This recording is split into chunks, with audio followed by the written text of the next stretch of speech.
curiosidade e dúvidas sobre esse transtorno. Um transtorno que mundialmente tem uma alta incidência e uma alta prevalência. Eu quero dizer com isso, estatisticamente, é um transtorno que ele é muito comum. No Brasil, a incidência e prevalência do TDAH gira em torno de 7 a 10%. Ou seja, a população do território nacional, de 7 a 10% da mesma, ela é acometida e tem fechamento diagnóstico assertivo por TDAH. TDAH, sigla, né? Esse acrônimo nada mais é do que o transtorno de déficit de atenção e hiperatividade. É um transtorno, então, que tem, pareando as percentagens, os percentis entre sexo masculino e feminino, é 4 meninos para cada menina. Então, a prevalência e a incidência é muito maior no sexo masculino. Por conta, é claro, da liberação hormonal da testosterona, liberação testosterônica no primeiro estirão de crescimento. Não é? Então, geneticamente, o TDAH também tem mais de 200 genes envolvidos, com maior ou menor penetrância. O que é uma penetrância genética? É quando aquele locus gene ele tem uma falha, e essa falha pode ser de duplicar ou triplicar trincas ou duplas de sequências aminoácidas que fazem com que eu, por exemplo, produza uma proteína ou não produza uma proteína. Sem dúvida nenhuma, o TDAH tem diferença com relação à penetrância genética. Vocês pegam pacientes ali e observam pacientes que têm uma manifestação sintomatológica mais grave, em outros casos, manifestações sintomatológicas menos graves. Isso determinado pela penetrância genética. E desses 200 genes envolvidos no TDAH, a gente tem um gene que parece ser um gene comum para essas manifestações. Seja o portador de TDAH com predomínio da desatenção, ou o subtipo com predomínio da hiperatividade, ou seja, aquele que tem o TDAH misto, que a gente chama, o 50-50, 50-50%, com humor flutuante e com características de desatenção e hora hiperatividade também flutuantes. E qual é esse gene, então? Qual é esse gene que faz com que eu manifeste condições equivocadas no neurotransporte? Esse gene, escrevam, é o SLC6A3. Nossa, professor, você sabe o gene? Sei. SLC6A3 é o gene que mais está envolvido, não é, no TDAH. E quando eu tenho falha nesse gene, o que acontece? Simplesmente há uma dificuldade na decodificação da proteína carreadora da dopamina. Olha só, então mais uma vez, fazendo um recordatório do que a gente viu até agora, TDAH é uma doença de alta incidência e prevalência no território nacional, por volta de 7 a 10%, acometimento maior no sexo masculino, 4 meninos para uma menina. Esse TDAH tem mais de 200 genes envolvidos. Dentro do nosso código genético, há a possibilidade de 200 genes terem falha. Natural que não são 200 genes que terão falha, mas desses 200, a gente sabe por pesquisa e recordatório genético que o gene que mais tem defeito e traz defeito consigo depois para a transcrição e produção de uma proteína é o SLC6A3. Esse é o gene em questão. E esse gene, ele faz com que o portador não produza proteína carreadora de dopamina. O que isso significa? A dopamina não é um neurotransmissor? Não é assim? O sistema nervoso central não funciona com neurotransporte dopaminérgico? Funciona. Só que não adianta só produzir dopamina se essa dopamina não consegue ser o quê? Carreada. Ela não consegue ser transferida sinapticamente. Então, se como cada um de vocês fosse um neurônio e que por vocês passassem dopamina, ele não passa do neurônio A para o neurônio B, para o neurônio C, D e F sozinho. Para a dopamina passar do neurônio A para o neurônio B, eu preciso de uma proteína carreadora. Significa que se eu não tenho uma proteína para pegar a dopamina daqui e levar para lá, a dopamina continua aqui. Então essa é a falha neurobiológica do paciente portador de TDAH. Ele não tem proteína para carrear o neurotransmissor dopaminérgico. Tenho dois neurônios, então eu tenho o neurônio A e o neurônio B. Detalhe só para relembrar, não tem intuição atômica hoje, então a gente tem que ficar catando isso. Eu tenho o neurônio A e eu tenho o neurônio B. Aqui eu tenho uma fenda sináptica, uma goteira sináptica, um botão sináptico. É por onde o neurotransmissor vai passar, do neurônio A para o neurônio B. Quem pega a dopamina daqui e leva para lá é essa proteína carreadora. O portador tem essa proteína? Não. Ele não tem essa proteína porque ele tem um erro genético naquele gene que não produz essa proteína. Se não produz, a dopamina não consegue ser transferida. Mas nem um pouco dela, professor. Claro, um pouco se transfere por conta de acúmulo dopaminérgico na fenda sináptica. Então, qual é a falha desse processo? A falha é que essa dopamina no neurônio A, ela precisa passar numa taxa que aqui vai ser uma taxa ilusória, por exemplo. Eu vou criar uma taxa de 70%. Então, para eu ter uma neurotransmissão dopaminérgica, dos 100% de dopamina do neurônio A, eu preciso no mínimo passar 70% para o neurônio B. Só que para o TDAH não passa nem o mínimo de 70% para o neurônio B. O portador de TDAH passa 30%, passa 25%. Significa que o neurotransporte de dopamina no TDAH é o quê? Menor. Então significa que a falha neurobiológica do TDAH é qual, professor? Uma hiper recaptação de dopamina. Ao invés da dopamina passar do neurônio A para o neurônio B com 70% de aproveitamento, ao invés de passar do neurônio A para o neurônio B com 70% de aproveitamento, a dopamina que passa por aqui passa com 30% de aproveitamento para o neurônio B. E o restante é recaptado novamente para o neurônio A. Significa que aquela via dopaminérgica não está funcionando. Compreendem o que eu quero dizer? Aquela via onde tinha que passar dopamina e excitar o sistema nervoso central não está funcionando. Não está funcionando porque eu não tenho proteína carreadora. Se eu não tenho, eu tenho uma hiperrecaptação de dopamina para o neurônio A. Nesse sentido, o que a gente tem que entender? Nós temos que entender que nós temos vias neurais silêncio. Vias neurais que são dependentes de dopamina. Então, mais uma vez, recordando esse importante neurotransmissor, essa importante substância. A dopamina é um neurotransmissor o quê? A dopamina é um neurotransmissor excitatório. Então, mais uma vez, a dopamina é um neurotransmissor excitatório para o sistema nervoso central. Então, quando eu tenho dopamina no sistema nervoso central, o que funciona? O que funciona muito bem quando eu tenho dopamina? A cognição funciona muito bem. O pensamento lógico, abstrato, o pensamento concreto, a capacidade cognitiva é excelente com bastante dopamina. Ou melhor, com dopamina na taxa ideal. O portador TDAH tem dopamina? Não tem. A gente acabou de ver. Há uma falha que faz com que ele não tenha proteína carreadora e ela seja recaptada para o neurônio A novamente. É uma hiperrecaptação. Pensando nisso, é claro que a gente tem temos medicações que inibem a hiperrecaptação de dopamina, como por exemplo, vocês conhecem como Ritalina, que é o metilfenidato, ou o Concerta, ou até mesmo medicações de segunda geração, como o Venvance, e outras medicações como a atomoxetina, que é o Latenta. Nós vamos falar em cada uma dessas medicações. Primeira medicação é o metilfenidato, a Ritalina e o Concerta.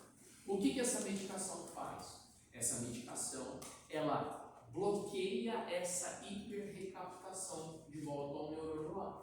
Isso significa que fecha sítios ativos de absorção de dopamina pelo neurônio que a liberou, sobrando mais dopamina na fenda sináptica. E, obviamente, essa dopamina tem que ser captada pelo neurônio B, forçadamente captada pelo neurônio B. Não porque proteína carreadora levou, porque mas sim por embebimento, digamos assim, por sobrecarga na fenda sináptica de dopamina. Assim, o neurônio B passa a receber essa dopamina. Dessa maneira, os sintomas tendem a regredir, os sintomas de desatenção, principalmente. Aumenta-se o foco, a qualidade do pensamento lógico abstrato, da cognição, do pensamento concreto, do planejamento, tanto o planejamento motor quanto o planejamento cognitivo. Então é uma doença que tem como falha biológica uma hiperrecaptação de dopamina e eu preciso controlar e modular farmacoterapeuticamente, inibindo essa hiperrecaptação através do metilfenidato. Okay? Essas moléculas, como o próprio metilfenidato, são derivadas de moléculas já conhecidas. Tá? Moléculas de anfetamina, são anfetamínicos, só que evidentemente controlados quanto aos efeitos colaterais de taquicardia, de alteração de batimento e alterações sinusais no ápice do lábio direito e tal. Então a gente tem que compreender que nós estamos falando de uma doença, mais uma vez, de alta incidência, alta prevalência, 7 a 10%, 4 meninos para uma menina. Começam as manifestações cedo na primeira infância. Como pano de fundo da doença, a gente tem uma classificação básica. Para fechamento de diagnóstico também.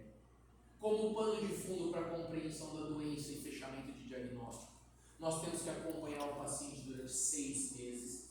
O paciente não chega no consultório e a gente dá o diagnóstico de TDAH no primeiro dia, da primeira consulta. Há que se ter um follow-up, um acompanhamento do paciente durante 6 meses. Por que eu devo acompanhar durante 6 meses antes de fechar o diagnóstico do paciente?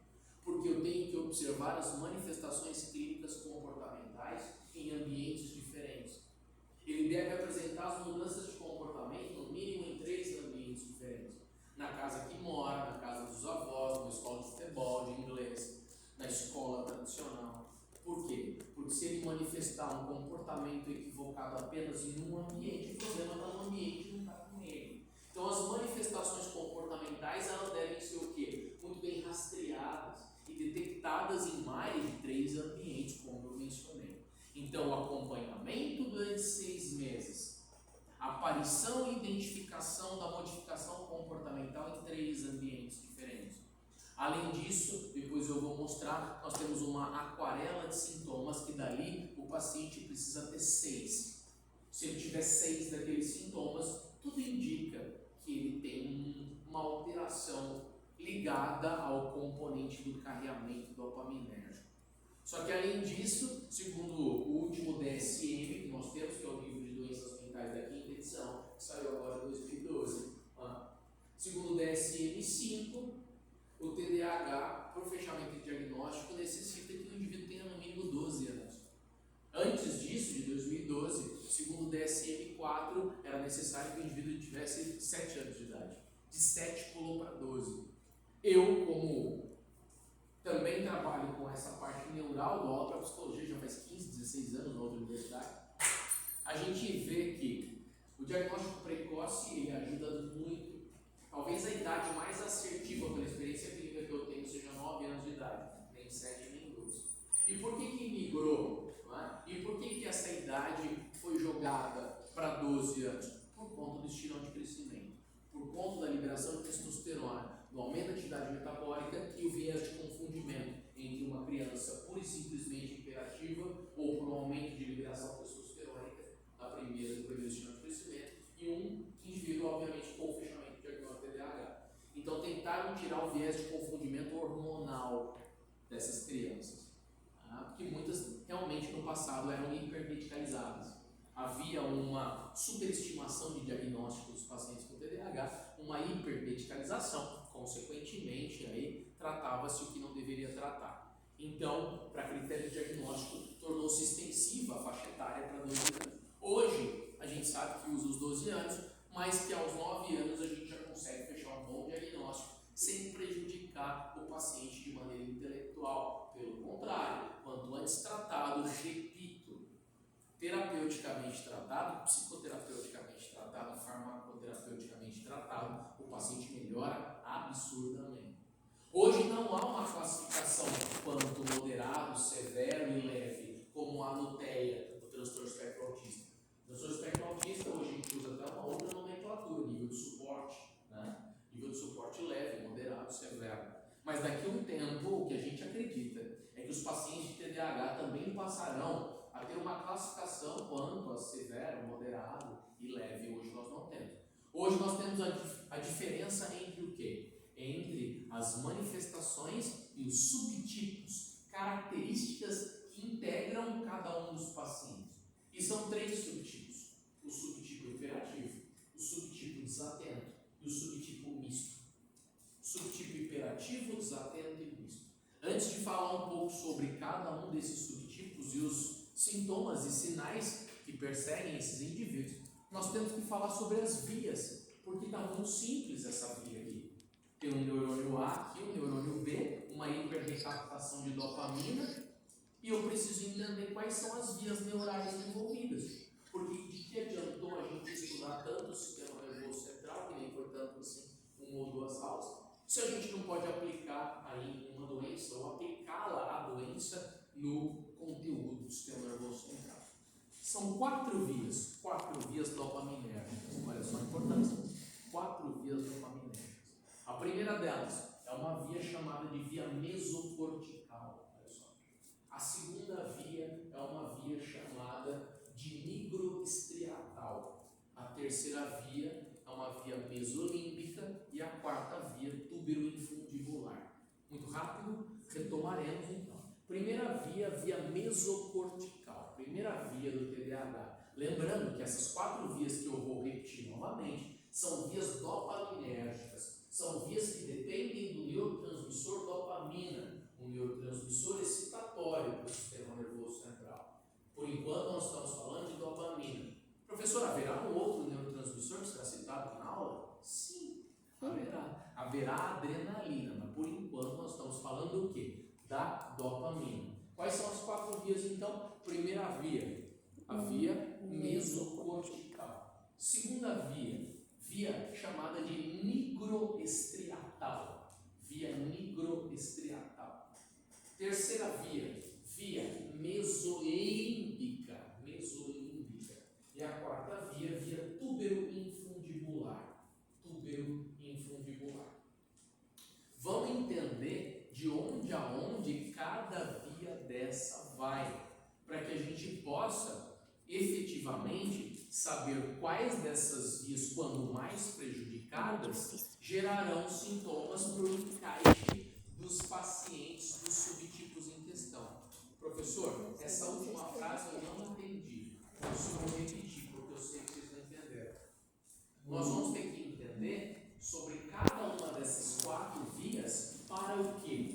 Para saber quando o predomínio dessa via nigroestriatal, né, quando o predomínio do prejuízo desta o for, a gente vai ter o subtipo X. Quando o predomínio for da mesocortical, vai ter o prejuízo ou subtipo Y e assim por diante. Tá? Então nós precisamos entender a primeira via. Primeira via que tem que transportar dopamina. Só que ele tem essa dopamina para transportar? Ele tem. Só que ele consegue transportar essa dopamina? Não. E o porquê que ele não consegue transportar essa dopamina? Imaginem essas vias como o seguinte: Washington Luiz, Faria Lima, Rodovia da Laranja, rodovia que vai para não sei aonde. Imagina que a gente tem caminhos neurais, foi claro? Nós temos vias neurais. E nós vamos tratar de 4 dessas vias. E a primeira via é a mesocortical. Eu já entendi que é mesocortical. Só que eu preciso saber aonde ela vai. Ela vai do mesencéfalo para o córtex.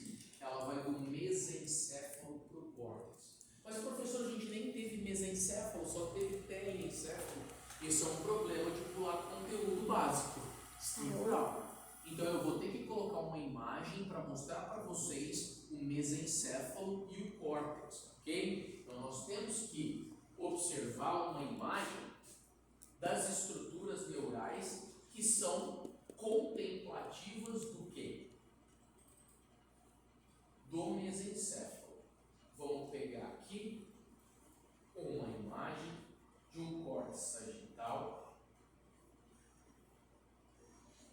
pegar uma ressonância nuclear magnética, vamos pegar aqui, ó. Aqui eu acho que apetece bem, né? Eu tenho o corte sagital da massa encefálica. É como se eu tivesse cortado o meu encéfalo sagitalmente, tivesse separado. Vocês estão vendo o meio da massa encefálica. Tudo que vocês estudaram nas duas últimas aulas diz respeito a esses sulcos e giros, lembra? Que é o telencéfalo, vocês já viram isso. Aqui é o diencéfalo, se vocês observarem essa área central, é o diencéfalo. E aqui é o tronco encefálico. Claro, essa imagem está aumentada, né? É uma macroimagem, um macromodelo para entender. Aqui é o mesencéfalo, aqui é a ponte, aqui é o bulbo. Só que é o tronco encefálico. E aqui é o cerebelo, aqui atrás. Essa área é o cerebelo. Qual é o nome da primeira via envolvida no TDAH? Todo mundo tem as 4 vias, só que no TDAH ele tem passagem de dopamina por essa via? Não. Como chama a via? Mesocortical. Ela sai do mesencéfalo e vai para o córtex.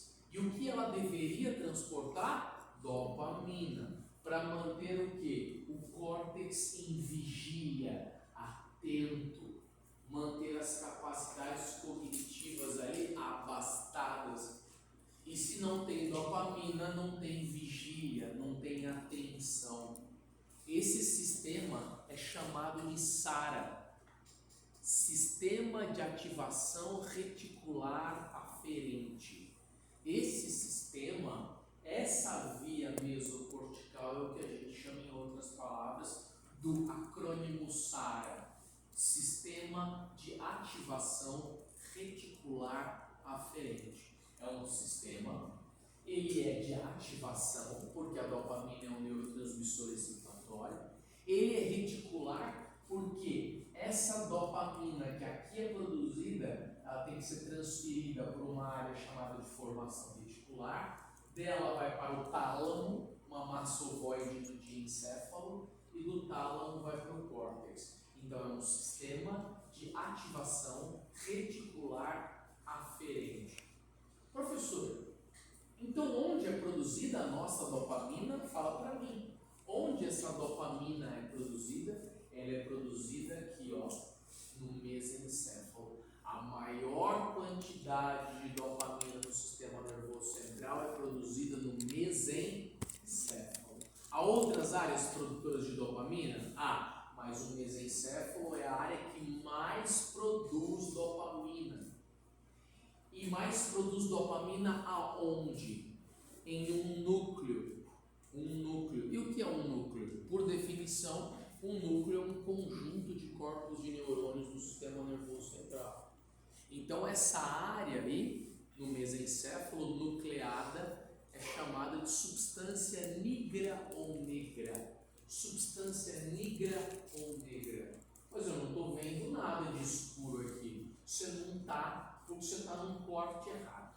Esse corte aqui é um corte sagital. Para você observar essa substância nigra ou negra aqui, você precisa de um corte transversal. Ué, professor, então me mostre um corte transversal. Vou mostrar. Vamos lá. Vamos mostrar um corte. Silêncio. Nós vamos entrar agora no Google. Conhece o Google? Não tem como errar, agora é só lembrar de mim. Não tem como errar, só lembrar de mim. Sabe? Corte transversal do mesencéfalo. Silêncio, peço mais uma vez.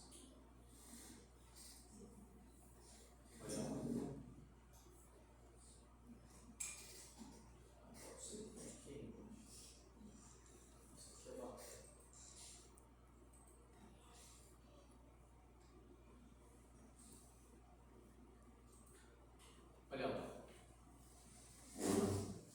Essa área toda aqui, ó, é um corte transversal do mesencéfalo, sim ou não? Vocês estão conseguindo ver uma área escura aqui, ó? Isso é o corte transversal apresentando quem? A substância nigronegra. E ela é nigronegra por quê? Porque além de dopamina, ela tem o que ali? Melanina. E essa quebra dopaminérgica, quando a quebra da molécula dopaminérgica, há liberação de pigmento, a liberação de melanina.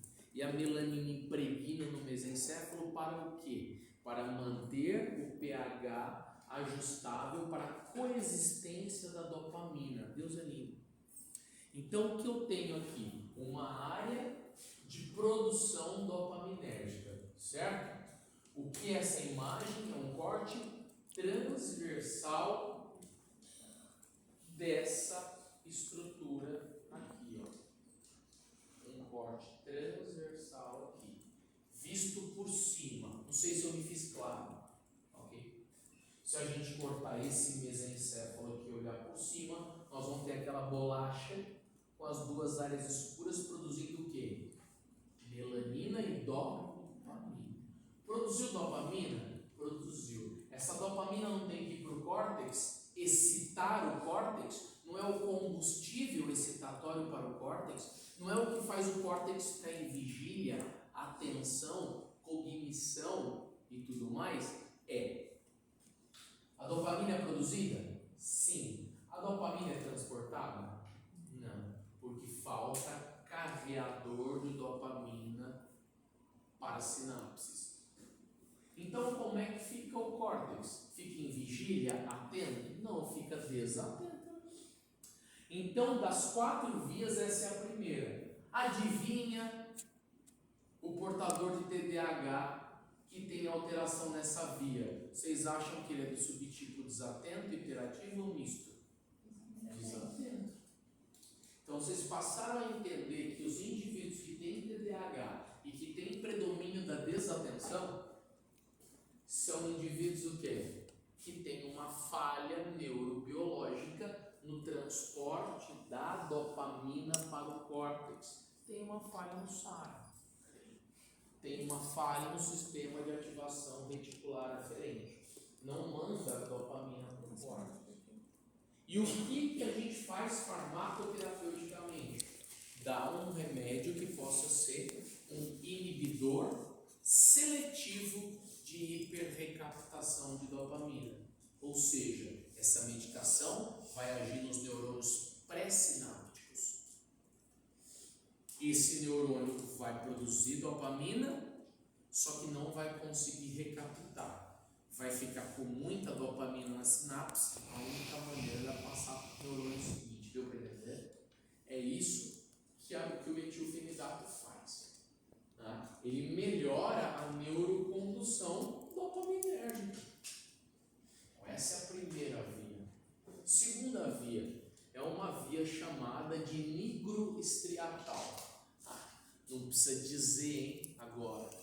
Bota a cabeça para funcionar. Segunda via é nigroestriatal. Ela sai de onde? Da substância negra. E ela vai para o corpo estriado. Bom, aí ficou difícil. Onde é o corpo estriado? O corpo estriado é uma massa telencefálica mais profunda. E o que eu tenho no corpo estriado? No corpo estriado eu tenho os núcleos da base. São chamados de núcleos da base. O putame, globopálido, núcleo caudado, uma área ali lentiforme. Professor, você está falando do grego, não estou. Primeira via, vocês entenderam? Segunda via, como é chamada? Nigroestriatal. Nigro porque a produção da dopamina poderia ser chamada de mesoestriatal, mas na nomenclatura está nigroestriatal. Não poderia ser chamada de mesoestriatal? Poderia estar no mesencéfalo, a mesocortical era daqui, mas é nigroestriatal. Então sai da substância negra ou negra e vai para o corpo estriado. Onde é o corpo estriado? Ele é aqui, ó. Tá vendo essa massa aqui? Se eu cortá-la transversalmente e olhar por cima, eu terei núcleos, conjuntos de corpos de neurônios. Eu terei massa cinzenta dentro da massa branca, pequenas ilhas cinzas ali. Isso é o que a gente chama do quê? De corpo estriado. Dentre esses núcleos a gente tem o cutâneo, o globo pálido, o núcleo caudado. Já entendi, professor. E o que esses núcleos são responsáveis por fazer? Programam um movimento grosseiro. Nossa, professor, então é grosseiro, porque aqui programava o movimento do MIP, lembra? Aqui era uma programação refinada, vocês lembram ou não? Motivação, integração, programação. No córtex é a programação do movimento refinado. E no corpo estriado, na região estriada desses núcleos que eu citei, cutâneo, globo pálido, núcleo caudado, eu tenho uma programação de movimento grosseiro, como caminhar, como esticar, dobrar o braço, movimentos sem muita especificidade, sim ou não? Professor, quer dizer que esta via tem falha de dopamina também? Tem. É uma via nigroestriatal, não está chegando dopamina na área de programação motora grosseira. Se não está chegando dopamina na área de programação motora grosseira, o indivíduo consegue programar o movimento? Não, porque ele não tem dopamina. Mas será que ele não pode usar o artifício de algum outro neurotransmissor excitatório? Ele pode. Ele usa o artifício do glutamato. O glutamato é o neurotransmissor excitatório mais abundante no sistema nervoso central. O glutamato é o neurotransmissor excitatório mais abundante no sistema nervoso central. Só que olha a diferença da dopamina. Ali eu precisava de quem? De dopamina e não de glutamato. Uma coisa é gasolina pódio, outra coisa é uma gasolina um posto de procedência duvidosa. Uma coisa é um Jack Daniels que você comprou, outra coisa é com metanol. Então, uma coisa é dopamina, excitar a área motora, outra coisa é o glutamato, sendo emanado sem controle. Se eu não tenho controle motor, se eu não tenho controle motor programatório, eu sou do subtipo desatento ou hiperativo? Falando com as paredes? Não. Então já deu para entender. Cada via, quando em falha, determina um subtipo de TDAH, um subtipo de manifestação. Quantas vias nós vimos das 4 até agora? 2. Qual foi a primeira que nós vimos? A meso? Que tem uma sigla? SARA.